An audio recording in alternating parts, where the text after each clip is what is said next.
Welcome back to the Manc Entrepreneur YouTube channel, and in today's episode I'm going to be talking with you about how you can build a software product without writing a single line of code.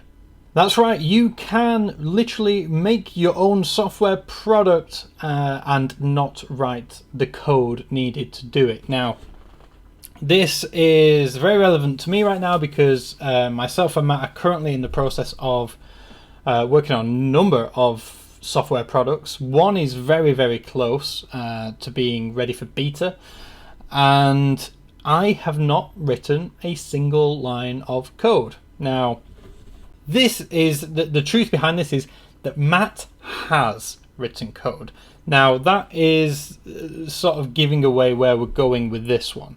Just because you can't write code doesn't mean that you can't have great ideas for apps or software products which should be brought to life. And just because you personally can't code doesn't mean that should hold you back. So to give you some sort of history to this, myself and Matt were sat in a fantastic hotel in Makati in the Philippines, in Manila, about 2 years ago, or 1.5 years ago. And we were sat there talking about business, and we sort of stumbled across this idea that no one else was currently doing in the e-commerce market, and we started to sort of jot down how it might look and talk about what it would do and how it would work and what problems was it solving.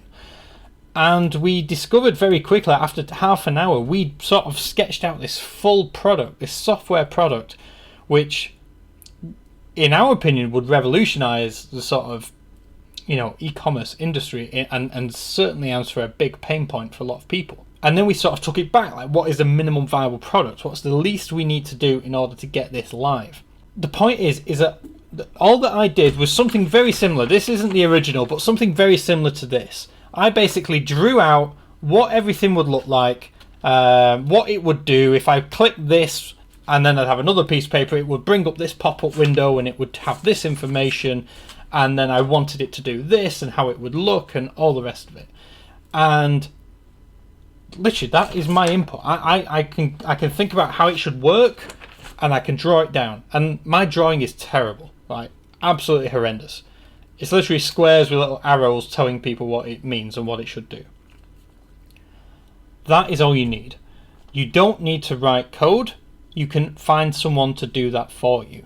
Now, I am in a fortunate position because I have Matt, and Matt is very good at code. He's a developer, and he can... I always remember him saying, I would ask the question because I didn't know what could be done. And I would say, oh, it would be cool if it... Can it do this? It'd be cool if it could do that. And he would always answer with, it's code, it can do anything. So pretty much whatever we could come up with, he was confident he could make it happen.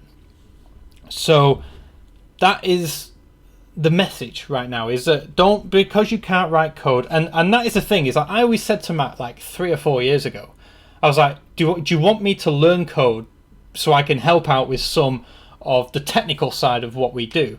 And he was like, no, there's no point in you learning how to code, because A, you won't enjoy it, so you won't be that good at it, and there'll be mistakes.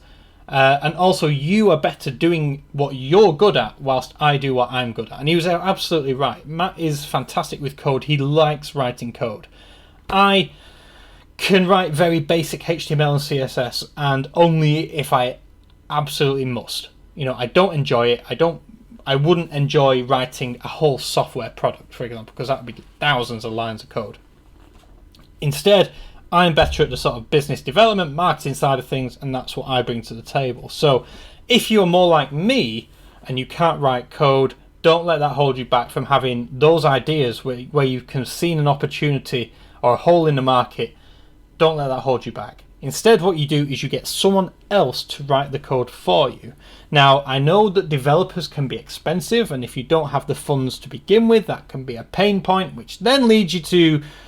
Remember, as entrepreneurs, we don't stop at problems, we find ways around them. In which case, that leads you to the opportunity of potentially partnering with someone who can code. And right now, the first place I would look is universities, because I mean, I'm recording this in June. Current uni graduates are going through their final exams, and then they're going to be looking for work. And the big problem that everybody finds when they leave university is that they don't have experience. So what better way for them to get experience than to help you build something really cool, bring them on board as a partner, as a shareholder, whatever it may be in the business idea, and create something together. Now obviously you need to get on with the person, that's a whole nother subject, but you can literally go up to a developer and go, I want it to look like this. It's, you know, and if you know roughly what framework it needs to be built in, whether it be like PHP or whatever, that will help. But a developer will know what sort of language it would be best coded in as soon as you tell them what it's going to be used for and what it needs to do. With basic drawing skills, you can bring your ideas to life, and you don't have to write a single line of code. So if you're sat there right now thinking, I've got this really cool idea for an app or for a piece of, you know, a software product online which will solve this problem, don't think that it can't be brought to life because you can't code. Your chances are, if you're like me, the best part about you is not going to be your coding experience or your coding ability. If you're wired like me mentally, coding will drive you mental, you'll be bored and you won't enjoy it. Instead, your job is to focus on what you enjoy, which is most likely going to be somewhere along the lines of business development, marketing, sales, whatever it might be. You do what you're good at and find someone else to do the bit which you can't do, and all of a sudden having a partnership with a great product is better than having 100% ownership of an idea which you can't bring to market. That is ultimately the message. Don't let ideas that you have go by the wayside. And of course, you run them by people. Make sure that there is a need for the product which you're trying to create. And if you get all the green flags needed to go ahead, then go ahead. Don't let not being able to code hold you back from creating that software product which could make you millions in a very short period of time. That's the message for today. You don't have to write code in order to build a software product or an app or whatever else it may be. Think outside the box, outsource, or bring someone internal on board and create something together. If you have any questions about anything that I've covered today, let me know in the comment section down below. Hit that like button if you've enjoyed the video, and don't forget to subscribe. There is new content every single weekday. With that said, enjoy the rest of your day, and I'll catch you as always in the next video. Thank you for watching.